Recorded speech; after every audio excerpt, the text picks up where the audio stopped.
In the world of One Piece, there is a very thin line between humanity and monsterhood, but what happens when that line is crossed forever? We all remember Onigashima. We remember that legendary call between Sanji and Zoro. Sanji made a chilling request. Zoro, if I lose my mind and become an emotionless monster like my brothers, I want you to kill me yourself. Zoro agreed back then. Most fans believed that threat was over once the battle ended. But what if Oda was setting up the most heartbreaking encounter in the history of the Straw Hat Pirates? What if this was never just a gag, but a dark prophecy waiting to be fulfilled? Imagine this scenario. On an isolated island, under immense pressure, Sanji's body reaches its absolute limit. The Germa 66 dormant genes force their way to full awakening. Slowly, his emotions begin to fade into nothingness. The warmth that defined his flames disappears, replaced by a cold, metallic aura. His eyes, once full of passion and life, become empty. He no longer sees his crewmates. He no longer remembers Luffy, the All Blue, or his chef's honor. He is now purely a soldier of destruction, an unyielding biological weapon. When Zoro sees him, there are no insults, no stupid cook remarks, just a heavy, painful silence. Zoro grips the hilt of Enma. He recognizes that look immediately. The promise made at Onigashima must now be honored. The fight erupts without a single word. Sanji moves at a speed that completely defies human vision, vanishing into thin air. He ignites the Ifrit Jambe, but the flames are no longer burning with passion. They burn with a terrifying, icy blue plasma. Each kick carries enough force to shatter mountains, testing the limits of frame-by-frame animation with intense, dynamic movement. Zoro draws his three blades. Advanced Conqueror's haki oozes from Enma, wrapping his swords in dark, lightning-like aura. Zoro doesn't hold back. He knows that holding back against a Germa exoskeleton means instant death. The initial impact shatters the very foundation of the island. Blue flames collide against black and red Conqueror's haki. It's a pure showcase of raw power, speed versus mastery, science versus willpower. Sanji utilizes his enhanced durability, taking slashes that would kill any normal human, his body snapping back into shape instantaneously. His strikes are relentless, calculated, and aimed strictly for lethal points. Zoro, on the other hand, fights with a heavy heart. With every strike of his three-sword style, memories flash before his eyes. Their petty arguments, Sanji's sacrifices, the meals cooked for the crew, and the trust they built over years. Every swing is executed not out of malice, but out of absolute respect for Sanji's final human wish. Zoro unleashes his ultimate techniques, pushing his haki to its absolute peak. It is no longer just a clash of physical strength, it is a battle between a soul fighting for honor and a body controlled by cold science. The intensity reaches an overwhelming peak. Sparks of haki and plasma blind the screen. Both fighters go all out, exchanging blows that leave massive scars on the battlefield. Sanji prepares a devastating high-speed frontal strike, while Zoro locks his stance for a decisive, armor-piercing slash. The tension builds to an agonizing climax. This leaves us with the ultimate question. Could Zoro actually deliver the killing blow to his comrade? Or would a glimpse of Sanji's true humanity return at the very last millisecond?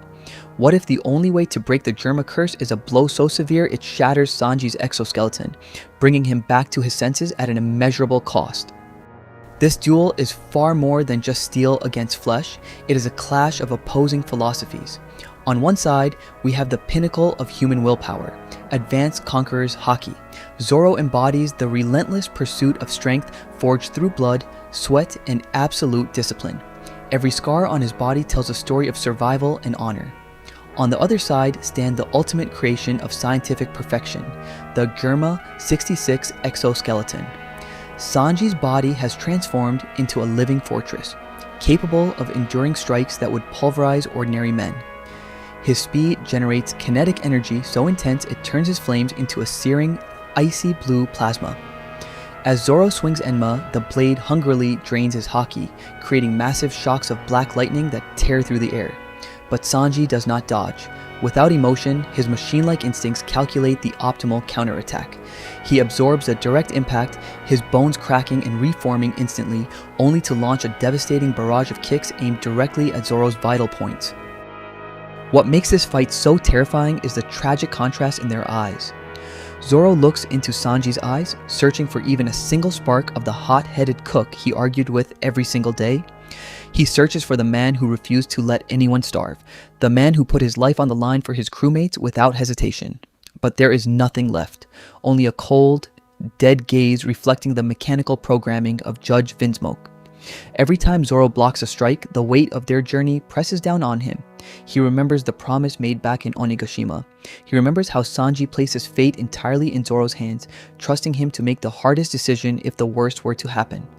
Zoro knows that to defeat a monster, he cannot afford to hold back. He must unleash every ounce of his King of Hell style, even if it means destroying the brother he swore to protect. The intensity reaches an apocalyptic level. The entire island shudders under the force of their collision. Sanji accelerates to a point where time itself seems to slow down. He ignites his entire body with Ifrit Jambe, turning into a streak of blue light that circles Zoro like a hurricane. 1,000 kicks strike simultaneously from every angle. Zoro stands his ground at the center of the storm. He closes his eyes, relying purely on observation haki. He breathes deeply, channeling all his remaining haki into his 3 swords.